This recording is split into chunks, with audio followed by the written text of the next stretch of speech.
dia, irmãos. Graças e paz a todos. Nós vamos estar em pé para nós começarmos a nossa escola bíblica, fazer oração para o início do estudo da carta aos Hebreus.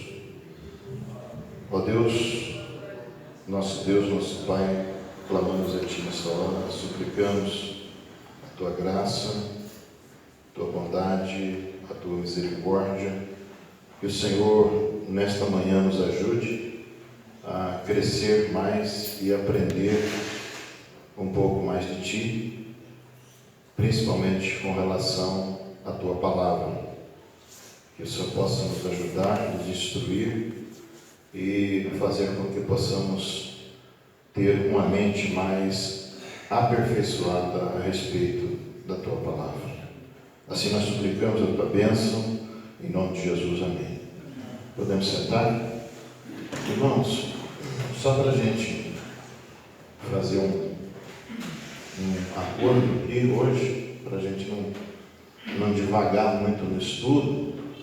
Então as perguntas elas serão feitas, mas de acordo com o assunto. Perguntas fora do assunto nós vamos passar para frente.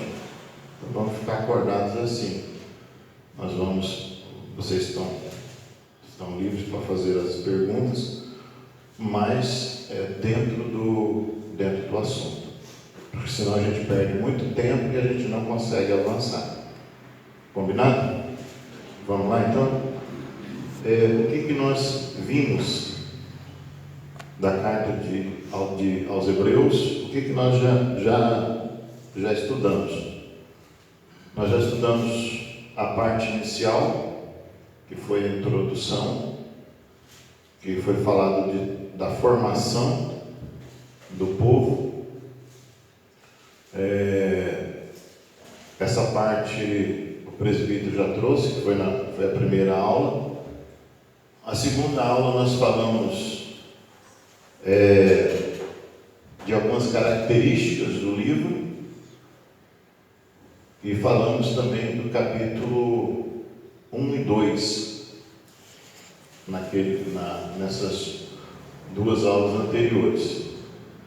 E hoje a gente dá sequência falando do capítulo 3, né? Então vamos fazer aqui um breve resumo. Quem lembra o assunto que já foi trazido? Alguém lembra? O que nós já falamos aqui de Hebreus?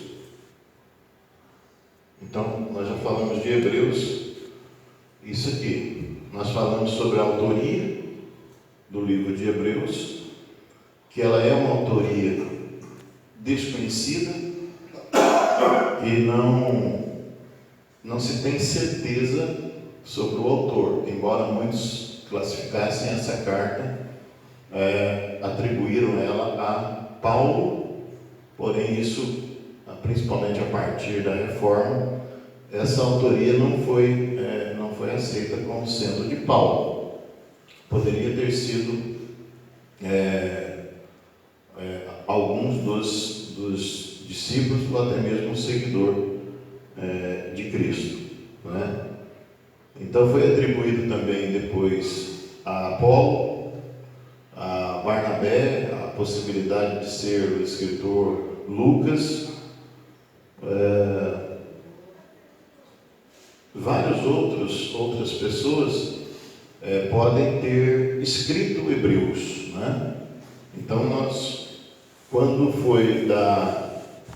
nós chegamos na época da escola de Alexandria, Orígenes de Alexandria, ele fez uma declaração quando, refletindo sobre a carta aos Hebreus, ele disse que só Deus sabe quem é o escritor dessa carta. Então nós falamos da autoria. Então não há uma autoria conhecida hoje, mas o mais correto seria falarmos que a autoria da carta aos Hebreus é desconhecida, né? Falamos também por que talvez não fosse Paulo, porque Paulo usa o método de escritura por digressão, e a carta aos Hebreus ela não tem digressão. Digressão é aquelas viagens que uma hora ele está falando de Cristo, outra hora ele está falando do céu, e ele vai e volta em diversos assuntos dentro de um texto. Então não poderia ser de Paulo por algumas questões. Ela é muito reta, ela é concisa. Paulo usa muito a expressão o Senhor Jesus Cristo, e essa expressão na carta aos Hebreus só tem 3 vezes. Então há muitas possibilidades de não ser de Paulo. Sabe-se que ela foi escrita na Itália, porque diz da Itália vos saúdo, então foi uma carta escrita na Itália. Falamos da característica da carta aos Hebreus também, que ela é apologética. Então o que é ser uma carta apologética? Ela faz uma defesa, ela defende uma linha, ela defende um pensamento, ela defende o que ela defende? Ela defende a supremacia, que é essa parte aqui, que é a ênfase da carta. Ela defende a supremacia de Jesus Cristo. Então ela é uma carta apologética, ela é uma carta doutrinária, e ela defende a supremacia de Jesus Cristo, e ela é a única carta no Novo Testamento que faz uma ponte.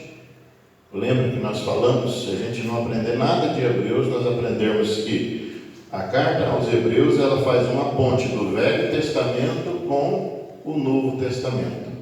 Ela faz essa ligação, e ela deixa muito claro ela deixa clara a questão da aliança, que a velha aliança foi passada, né? E que agora há uma nova aliança, que os profetas passaram, que os anjos, né, tiveram a sua importância mais, que agora é Jesus Cristo. Então ela faz essa defesa doutrinária sobre a supremacia de Jesus Cristo, né? Ela é escrita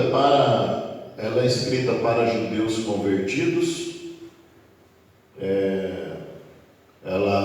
São judeus que se converteram e que por algum motivo eles estavam se desconvertendo, eles estavam abandonando o Senhor e voltando aos ritos antigos da lei, voltando à liturgia da lei mosaica. Então eles estão, por algum motivo, não se sabe se por perseguição ou por influência do gnosticismo, né? Então eles estão retornando para o judaísmo. Então essa carta ela é para eles, porque eles não teriam razões para deixar de seguir a Cristo. É a única carta que faz a transição, ela é a ponte do Velho Testamento para o Novo Testamento. Ela foi escrita aqui na época de entre 60 a 70 depois de Cristo. Outro indício que possivelmente não seja o autor Paulo, embora Lutero classificasse que essa carta fora escrita por Apolo, indícios fortes que não seja o apóstolo Paulo também, porque não se menciona aqui, entre 60 e 70, na carta não está mencionando nenhuma referência às grandes perseguições que houveram logo depois da queda, né, de Jerusalém, a invasão que houve por Roma, e que Jerusalém foi totalmente destruída. Então não se fala dessa perseguição, não se fala nada, absolutamente nada disso. Então por isso ela é uma carta que ela foi escrita provavelmente antes do ano 70, né? Antes do ano 70, que não fala nada sobre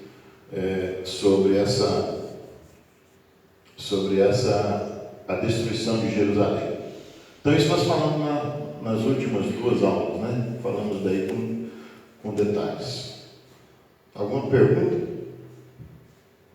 Dentro do assunto? Tranquilo? Então vamos seguir. Nós falamos aqui do capítulo 1, falamos isso tudo dentro do assunto anterior, falamos, e aí nós chegamos aqui, esses slides que nós passamos, nós já falamos. A partir de agora, então, nós vamos seguir nessa linha. O que é que Hebreus, a carta, está falando? Então, nós fizemos aqui um resumo em 8 pontos. Incrível que ainda tem 2 grandes grupos religiosos aqui no Brasil, que tratam Jesus Cristo conforme não se pode tratar. 2 grandes grupos, né? Então, para eles, talvez a carta de Hebreus não tenha tanta significância. Então, nós procuramos fazer aqui alguns tópicos. Superioridade de Cristo, isso a gente encontra em Hebreus, é muito claro. Superioridade de Cristo, submissão de todas as coisas a Ele.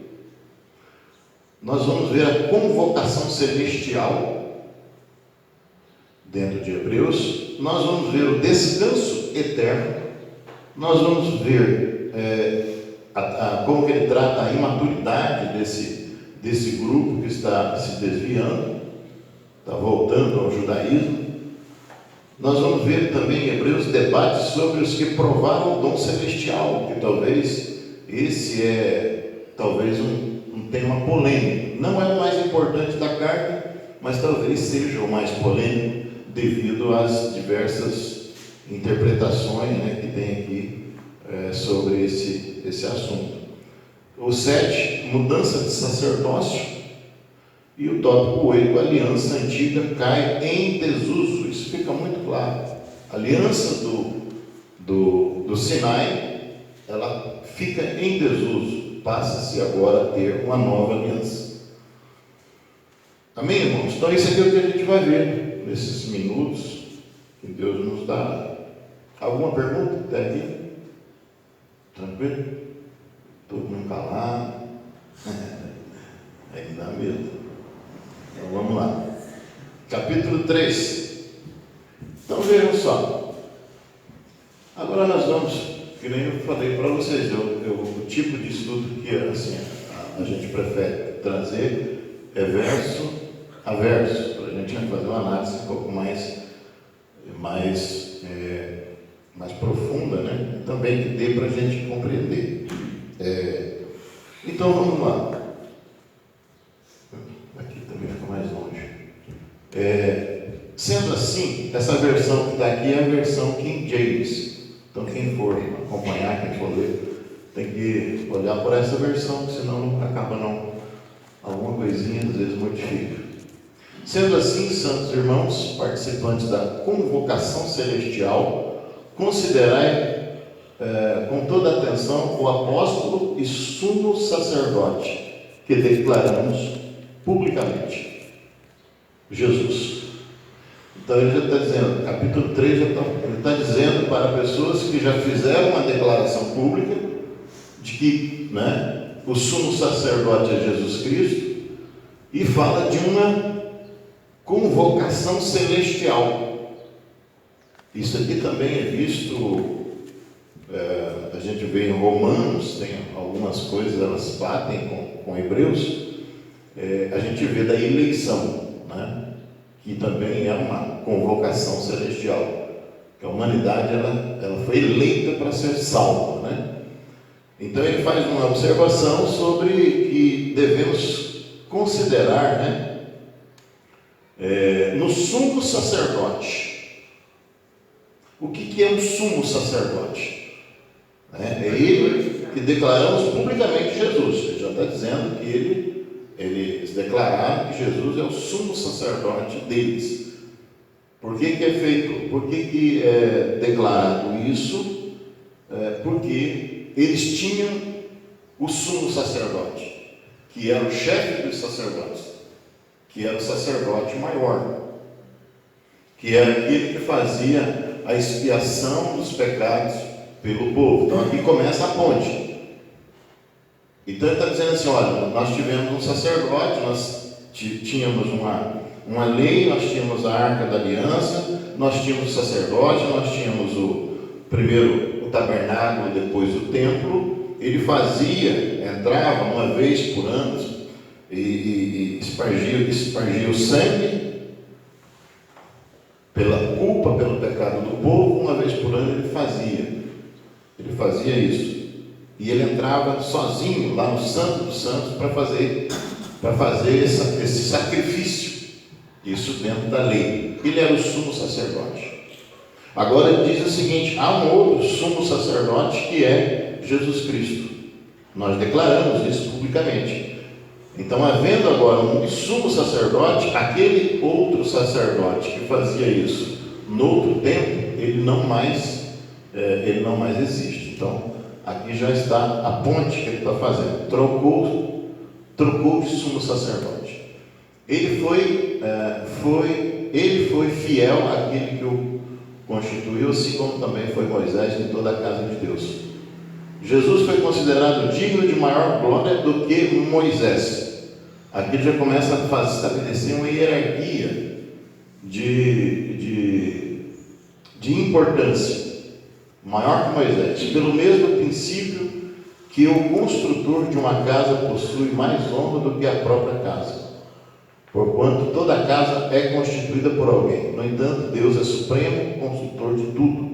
Moisés foi leal como servo em toda a casa de Deus, dando testemunho de que haveria de ser revelado no futuro, Cristo. No entanto, é fiel como filho sobre a casa de Deus. E essa casa, precisamente, somos nós. Isto é, se retivermos com fé perseverante a coragem e a esperança da qual nos gloriamos, o grave perigo da incredulidade. Então os irmãos percebem que esse início de capítulo 3, ele já está dizendo, olha, nós tivemos Moisés, ele fez tudo correto e foi fiel. Só que agora ele fez, Deus que é supremo Criador de todas as coisas, ele passou isso para Cristo, que foi fiel também. Então os irmãos veem que já há uma substituição, porque para o judeu, irmãos, Moisés, ele é tudo, ele é o grande profeta, porque foi ele que liderou aquele povo saindo do Egito. Então para o judeu, o Moisés, ele é o grande profeta da lei. Ele recebeu a lei, ele subiu o monte, ele organizou o povo e ele instrui Josué para que o povo entre na terra que havia sido prometida. Então eles têm isso, ele é o grande líder de Israel. Então falar de Moisés para eles era ruim, mas agora eles dizem o seguinte: Moisés foi fiel em tudo, só que agora Cristo, ele também foi fiel. E agora ele fala assim de filho, Cristo, no entanto, é fiel como filho sobre a casa de Deus. E essa casa, precisamente, somos nós. Então, se na lei tinha aquela questão de Moisés sobre todo o povo, era o governante, agora diz Cristo é o governante de todo esse povo. E aí ele faz, os irmãos percebem que a ponte começa, é uma ponte. Até aqui, Velho Testamento, Moisés. Daqui em diante, Cristo. Então há essa ligação, e essa ligação da lei mosaica para o Novo Testamento só tem em Hebreus. Por quê? É uma carta destinada exclusivamente para os hebreus, para aqueles que se converteram a Cristo, né? E ele diz aqui para a gente um perigo, né? Que nós temos que, no primeiro momento, a carta é escrita para os hebreus. Não significa dizer que ela não tem valor para a igreja, porque ela foi escrita para a igreja. Porque neste momento, quem é a igreja? Porque às vezes as pessoas interpretam errado. Mas então, se é para os judeus, para os hebreus, então não é para mim. Então esse entendimento está errado, porque naquele momento, quem é a igreja? A igreja é esse pessoal, é a igreja primitiva, é a igreja das primeiras conversões, é a igreja que recebeu o Espírito Santo, 120 pessoas no cenáculo, que foram batizados pelo Espírito Santo. É uma igreja que está iniciando. Então é para os judeus que fazem parte da igreja, então eles são igreja. Então, sendo uma carta para a igreja que iniciou, ela é uma carta para a igreja dos nossos dias. Amém, irmãos? Então, só para a gente entender isso. Agora, ele relata aqui um grave perigo, que é o perigo da incredulidade. E ele cita uma passagem lá do Velho Testamento. Ele vai sempre estar citando o Velho Testamento. Assim como proclama o Espírito: hoje, se ouvirdes a sua voz, não endureçais o vosso coração, como ocorreu na rebelião durante o tempo da provação no deserto. Os irmãos lembram que rebelião é essa? Ele está dizendo: olha, se caso a gente fizer como o pessoal fez lá atrás, o que vai acontecer? Vai acontecer a mesma coisa, o que aconteceu lá. A gente lembra alguma coisa que aconteceu lá atrás, dessa rebelião? Corá. Quem mais? Tiveram 3 líderes nessa rebelião.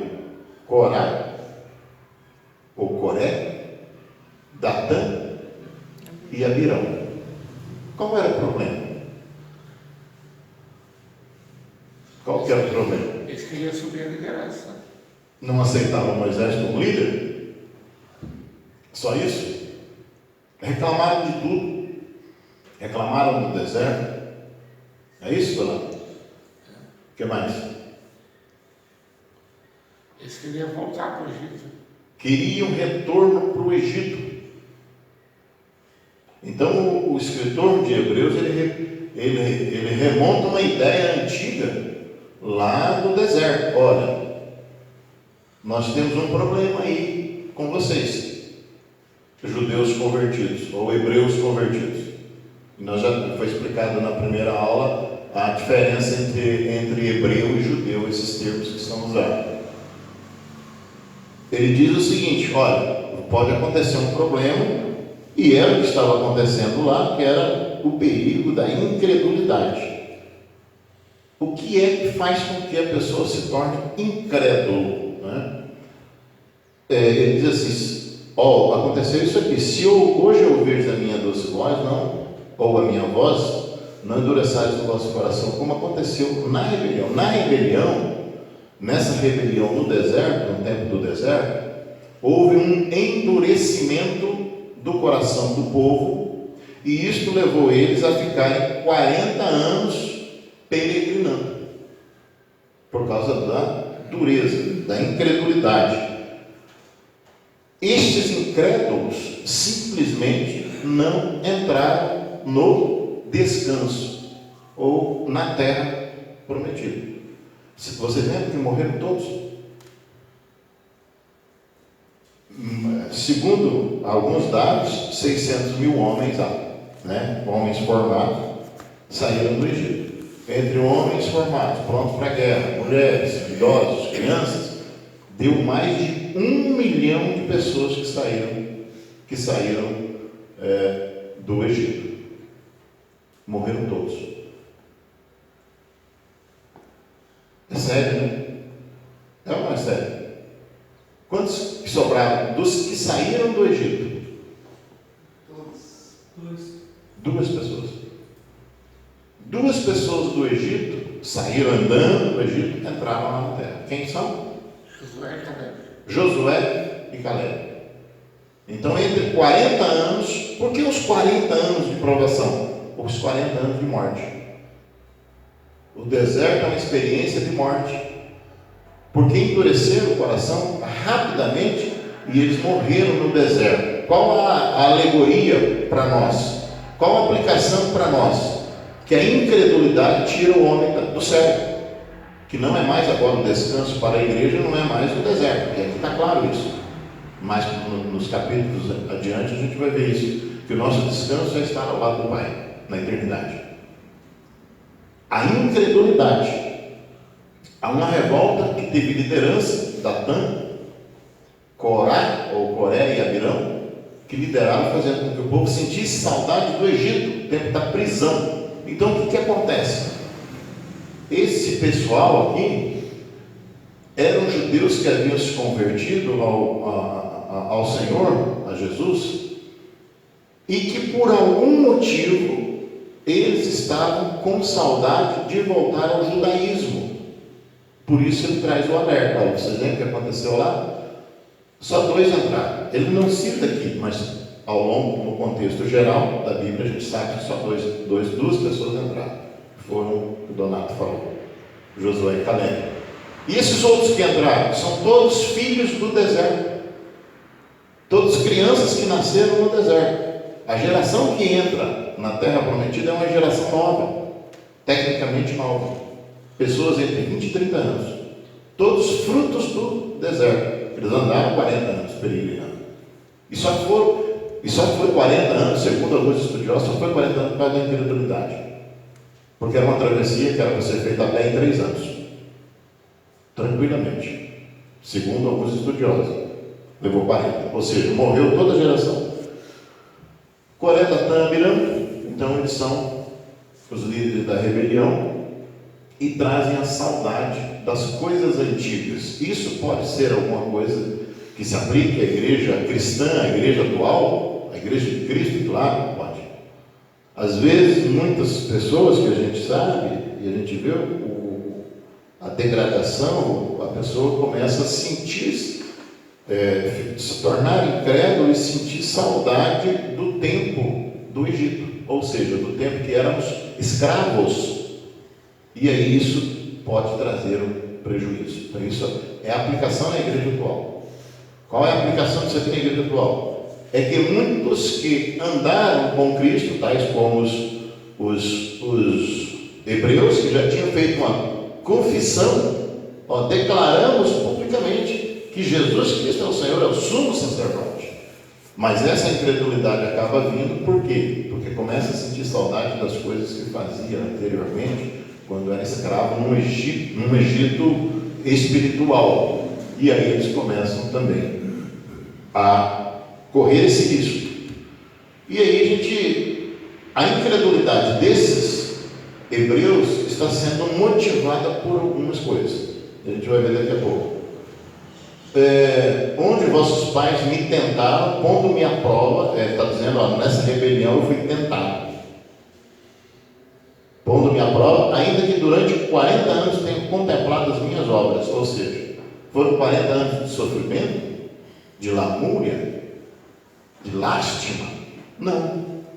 40 anos eles contemplaram tudo o que eu estava fazendo. Nenhuma nação cruzaria países para entrar numa outra terra se Deus não estivesse junto com eles, porque eles não eram pessoas de guerra.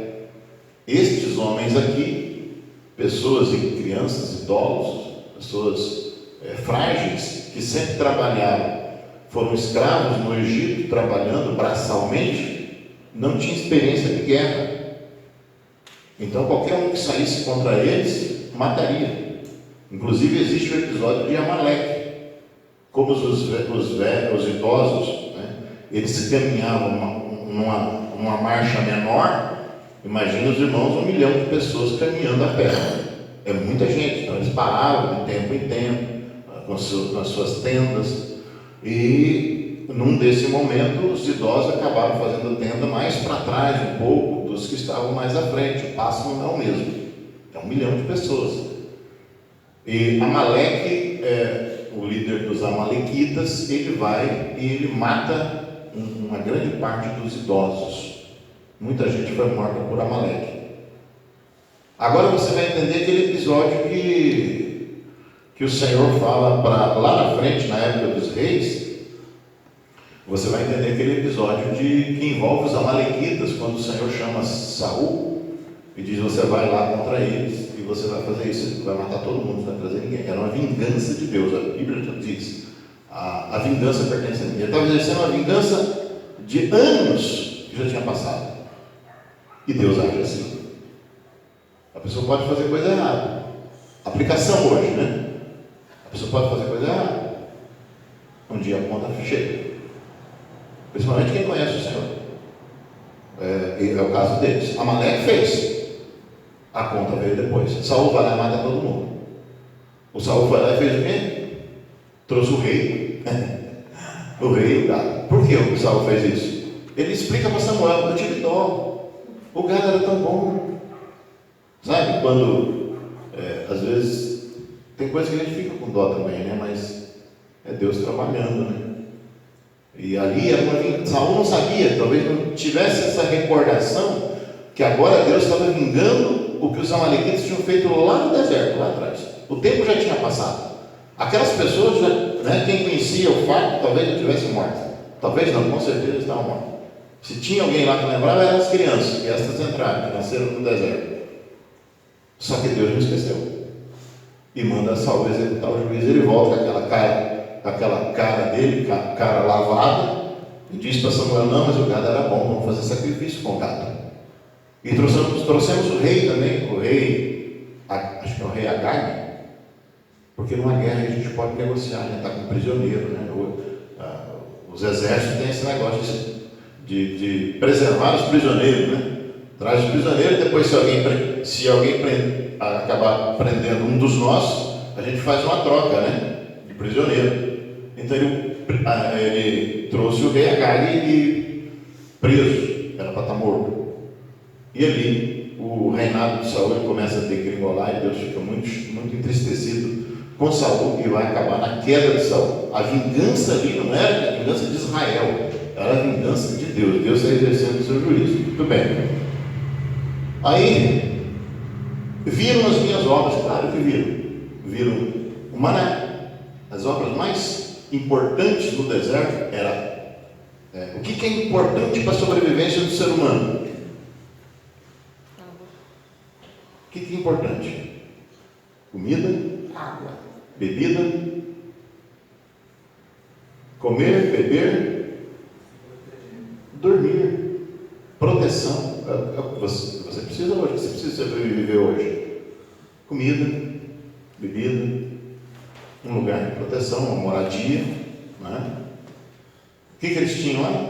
Comida de graça. E não era cesta básica, não. Era coisa boa. Era o maná. Quando caiu pela primeira vez o maná, eles nunca tinham visto aquilo. E eles dizem: o que é isso? O termo é maná. O que é isso? Nunca vimos isso. Comida vindo do céu? Nunca vimos isso. Força hoje, aplicação hoje, força para a gente avançar na caminhada, que vem do alto, que alimenta a alma. O nosso maná é Cristo. Então eles, que é isso? Tinha lá no deserto, maná. Caiu maná no deserto, onde não cai nada. Bebida que eles tinham, precisavam de água. Comida, bebida e proteção. Água. Tinha água no deserto. Então está falando aqui, esse povo me colocou à prova e eu não deixei faltar nada. Até a água que estava saloba, amarga, a água de Mara, quando eles reclamaram, Moisés joga o lenho lá dentro, os irmãos lembram no Velho Testamento, corta uma árvore e joga dentro daquele tipo de um oásis de água amarga e ela se torna doce e eles tomam. Agora não é uma pessoa bebendo água na bica, na torneira. É 1 milhão de pessoas bebendo água. Olha o tamanho da caixa d'água. Quando falta, no outro, que são 40 anos de caminhada, quando falta água num outro momento, Deus tira a água de onde não tem água. A água das pedras, a água da rocha. Lembra do episódio lá que Moisés manda tocar a rocha? E ele toca a rocha com uma certa violência. Alguns dizem que ele não entrou na terra prometida por causa desse fato. Não por causa da rocha em si, é que ele ficou muito bravo, ficou muito violento. Ele ficou bravo com toda a situação e ficou violento. Alguns dizem que alguns estudiosos dizem que era para ele só tocar, pegar e tocar na rocha. Diz que deu uma varada, 3 varadas na rocha. Alguns dizem isso, né? E mas não foi a varada na rocha, a força com que ele bate na rocha, mas foi com aquilo que estava dentro do coração dele. Ele já estava numa pilha com o povo. Enfim, acaba não entrando. E ele conclui aqui no versículo, é o 10 ou 12? 10. Por esse motivo me indignei contra essa geração e declarei: o coração destes está sempre se desviando e não reconhecem os meus caminhos. Aí ainda está falando do povo do deserto. Ele está fazendo essa ponte, trazendo o Antigo Testamento para agora. O versículo 11: sendo assim, jurei na minha ira, estes jamais entrarão no meu descanso. Ele fez um juramento lá, né, que eles não entrariam, né? E não entraram. Qual era o descanso? O descanso era Canaã, Palestina. Eles entraram ou não entraram? Não entraram. Só 2 entraram, né? Quem que foram os 2? Josué e Caleb. Irmãos, tenham muito aquilo. Irmãos, tenham muito cuidado para que agora ele se volta para eles.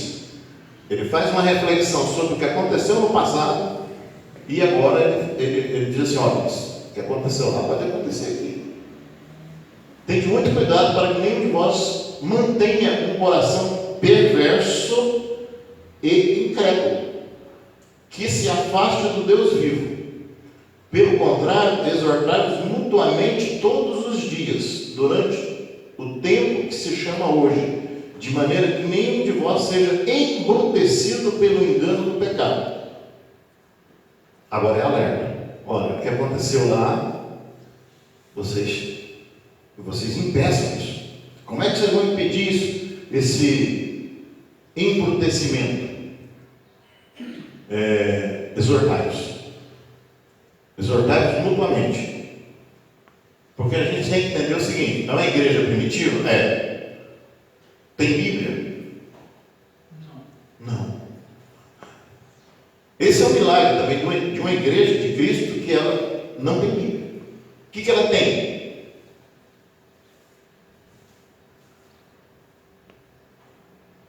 Se ela não tem Bíblia, ela tem o quê?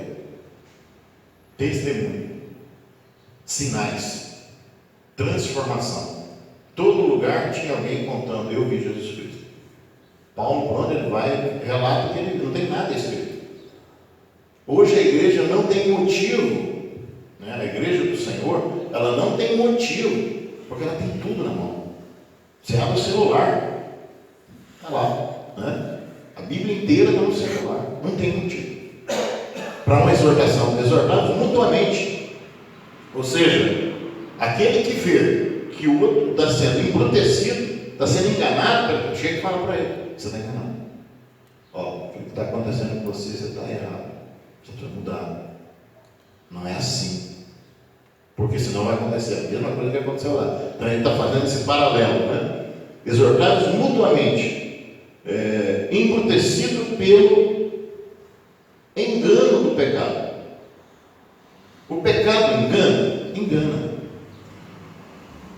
Ele está falando aqui uma coisa que para nós talvez seja um pouco distante, a gente não entenda muito bem. O que era o embrutecimento pelo engano do pecado lá para eles, né? O que eles estavam fazendo com que eles estivessem com o coração perverso, incrédulo? Irmão, isso aqui é muito sério.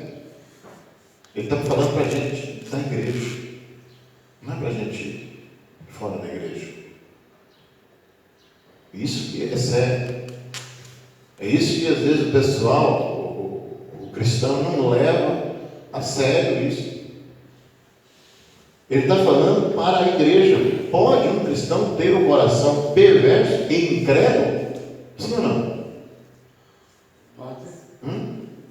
Pode não pode, mas tem. O Danato falou que poder não pode, mas tem. Realmente, poder não pode, mas tem. Tinha lá, tem aqui, e vai ser sempre assim. Por quê? Joio e trigo, juntinho. Mas é para concordar com isso? Não. O que diz? Exortai-vos, né? Cadê? Exortai-vos mutuamente. Não permitam isso. Vai existir? Vai. Vai ter gente embrutecida? Vai. Vai ter gente perversa dentro da igreja? Vai. Mas não aceite. Exorte. Fulano, isso está errado. Fulano, isso está errado. Isso não é de Deus. Às vezes isso é muito feito durante o quê? A exortação, o culto. O culto, ele é uma exortação. Muitas vezes ele é um culto de exortação. Porque às vezes, quem prega nem sabe por que está pregando, mas às vezes a exortação ela está saindo e isso vai sendo aplicado no coração das pessoas, na igreja de hoje, e as pessoas vão ouvindo isso e deixando de praticar esses, vai limpando a igreja. Porque Jesus não quer tirar os perversos, o coração perverso e incrédulo, aquele que está embrutecido, enganado pelo pecado. Jesus não quer tirar ele da igreja, Jesus quer salvá-lo. Mas para salvá-lo precisa limpá-lo. Mas para limpá-lo precisa ser exortado, não é? Por isso que a palavra de Hebreus, ela tem essa característica de uma exortação. Ela é exortação e consolo. Passamos a ser participantes. Por que tem que ser feito? Porque nós passamos a ser participantes de Cristo, desde que na realidade nos apeguemos até o fim à fé que nele depositamos desde o início. Então isso ela é direcionada para cristãos convertidos, né? Ou seja, para judeus, hebreus convertidos, para a igreja da sua época, daquele momento. Por essa razão é que se afirma, aí ele repete: se hoje ouvirdes a sua voz, não endureçais o vosso coração, como ocorreu na rebelião. Ora, quem foram os que ouviram e se rebelaram? Não foram todos os que saíram do Egito guiados por Moisés? E contra quem Deus se manteve irado por 40 anos? Não foi contra aqueles que pecaram, cujos corpos tombaram mortos no deserto? O que ele está dizendo aqui? Ele está dizendo uma coisa interessante que às vezes a igreja cristã tem dificuldade de entender. Deus é amor. O Deus vingador, o Deus, como é que se diz? O Deus militar, ele é o do Velho Testamento. Nós estamos no Novo. E nós estamos no Novo Testamento. E ele está dizendo a mesma coisa. No ano 70 vai acontecer o quê? Eles vão ser extintos. Por quê? Uma vingança. Deus está se vingando. Veio para os seus. Lembra do choro de Jesus, Jerusalém, Jerusalém, que mata seus profetas, apedreja aqueles que te são enviados? Sereis desterrados entre as nações. Ora aí, a vossa casa ficará deserta, até que direis: bendito seja o que vem em nome do Senhor. No ano 70 tem uma vingança de Deus, pela rejeição do Calvário. Deus está vingando. Então, às vezes a gente fala assim: Deus é amor, Deus não pune. Pune do tempo dele, do jeito dele, da maneira que ele quer. Então, e nós estamos falando aqui de Hebreus. E ele está fazendo essa ponte, o que aconteceu lá, ele puniu. Se vocês não mudarem a posição, vai haver uma punição.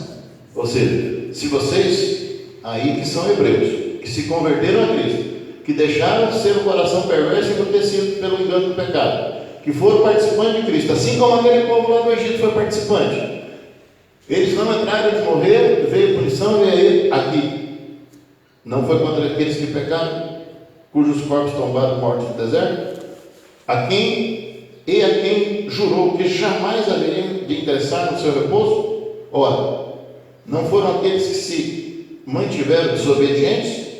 Concluímos desse modo que não lhes foi possível ter acesso à terra prometida por causa da incredulidade.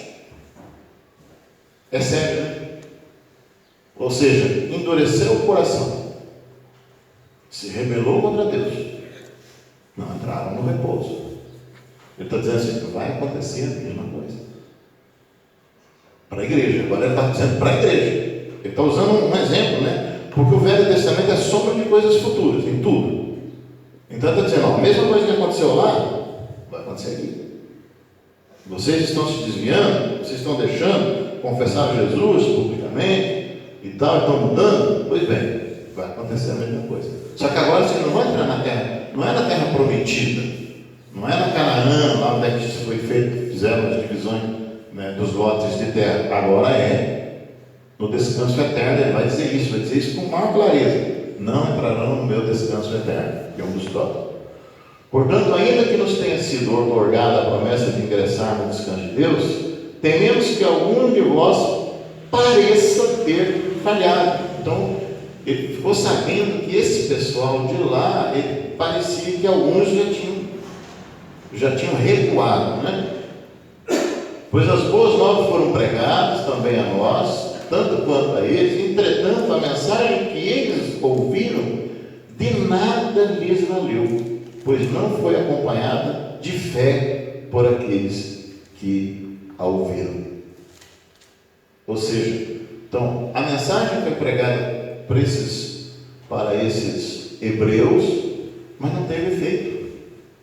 A coisa continuou do mesmo jeito, não mudou nada, tudo igual, tudo igual. Então ele disse assim: olha, eu temo que algum de vós pareça ter falhado. E vocês falharam, né? Com certeza eles tinham falhado. E ele diz assim, esse é o capítulo, nós estamos no 4 já? 4, né? Capítulo 4. Portanto, somos nós os que temos crido, que entramos no descanso, conforme Deus declarou: assim jurei na minha ira, jamais entrarão no meu descanso, muito embora as suas obras estivessem concluídas desde a fundação do mundo. Irmãos, então, dentro desse capítulo 4, esses judeus estão falhando. O que eles estão falhando? Eles não estão conseguindo assimilar mais o que Deus tinha falado, quais eram as promessas. Então a carta, até agora, ela vem trazendo um alerta para que as pessoas se lembrem lá de trás, reflitam, porque sofrerão uma pena semelhante, né? Mas que a carta tem essa característica de retomar a vida espiritual dos hebreus que estão, não é toda a igreja lá, eles algum de vós, é uma parte da igreja que ela não tem entendido isso, e essa parte da igreja, ela está com o coração incrédulo, perverso, porque está acontecendo alguma coisa na igreja. Então, o que acontecia lá nesse local? Qual era o problema lá? Era um problema que se chamou de estoicismo. Alguém já ouviu falar sobre isso? Não. Estoicismo? Estoicismo, ele prega muita coisa. É uma filosofia criada por Zenão de Sítio. É uma filosofia, coisas boas. Mas o que afetou aqui era outra coisa. Essa parte filosófica, o resumo dela é assim: você tem que ser guiado pela sua cabeça. Faz o que dá na tua cabeça. É isso? É isso que tua cabeça está mandando fazer? Faz. Isso é isso. Porque ao ser guiado pela cabeça, se exclui a palavra. A cabeça diz uma coisa, porque a cabeça é cérebro. E as ações humanas, elas são segundo os sentimentos humanos. E não isso. Estoicismo é razão. Razão. Você não é adepto das escolas socráticas, né? Do berço da filosofia, e eles estão lá no meio disso. Eles estão convivendo com isso. É o helenismo, né? E muitos judeus aqui eram helenistas, quer dizer, participaram de determinadas filosofias e se converteram assim. E de repente queriam fazer aquele misto. Faz o que está na tua cabeça. é mais ou menos assim. Vou tentar traduzir aqui o estoicismo. Faz o que está no teu coração. Teu coração está mandando fazer isso? Faz. Perigo. Teu coração mandou, pode fazer. O que está acontecendo lá fora não me interessa. Então o estoicismo também prega que você tem que ser feliz mesmo que o mundo esteja um caos. É bom e é ruim isso. Ou seja, você não pode se afetar com o problema de ninguém. Isso nós chamamos de egocentrismo. A pessoa só pensa nele. O outro que está sofrendo do lado é o problema do outro. A Bíblia não ensina isso. Jesus movia-se íntima compaixão pelo problema dos outros, queria ajudar, resolver. O estoicismo prega isso. Se o mundo está aí, o problema dele, você tem a ver com você. Você tem que ser feliz. O estoicismo prega isso. O estoicismo prega a felicidade. Não está bom você? Você não está feliz? Seja feliz. Isso é estoicismo. Essa nova religião não está permitindo que você faça determinadas coisas, que era o cristianismo, né? Por exemplo, não podia ir mais adorar.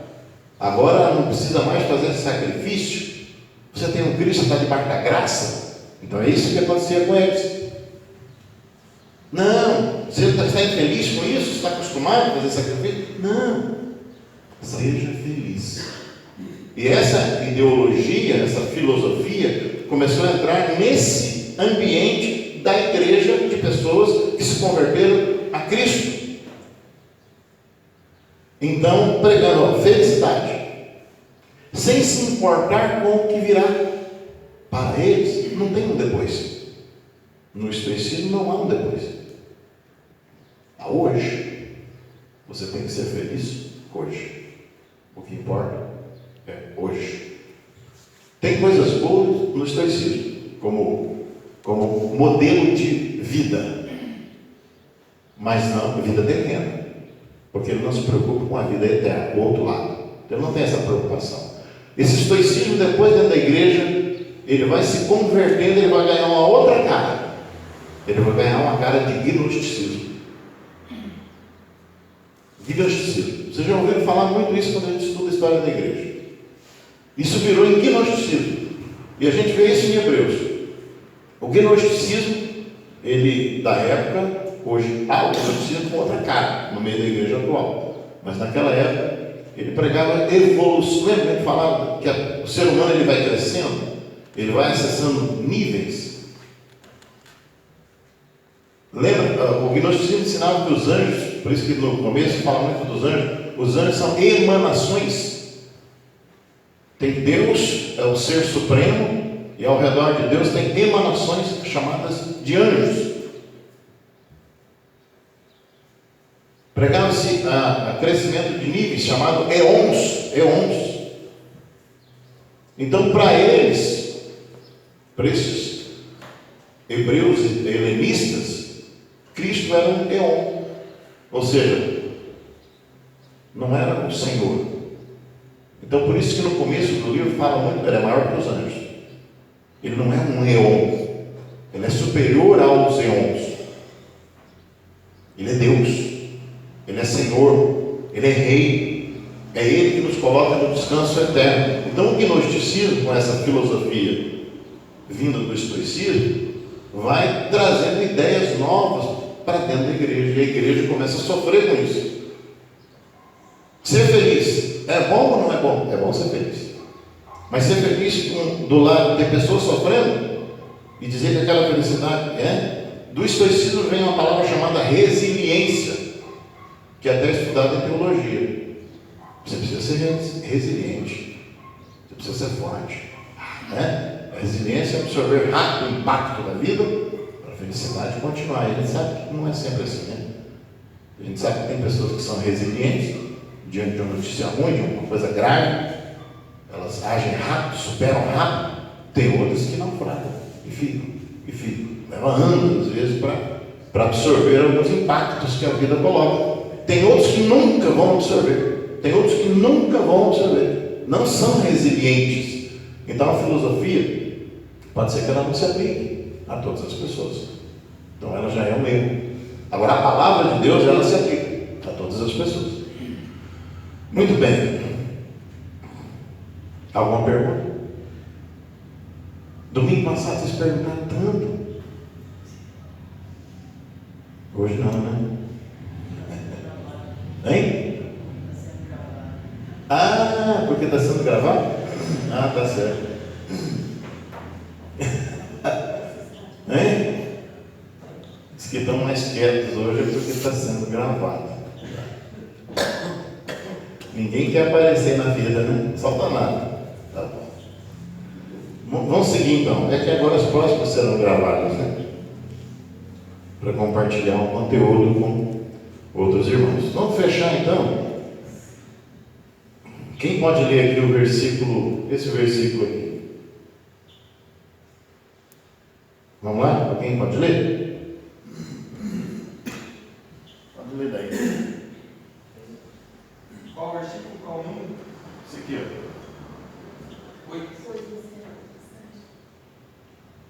Pois em certa passagem ele se referiu ao sétimo dia, nesses termos: no sétimo dia Deus descansou de toda a obra que realizara. E novamente, no texto citado há pouco, confirma: jamais entrarão no meu descanso. Portanto, considerando que ainda faltam alguns para entrar, e aqueles a quem antes foram pregadas as boas novas não ingressaram por causa da desobediência.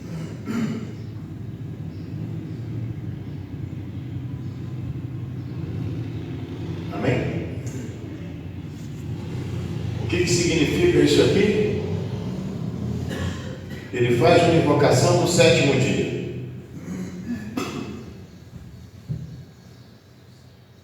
Uma pergunta: Deus precisava descansar, né?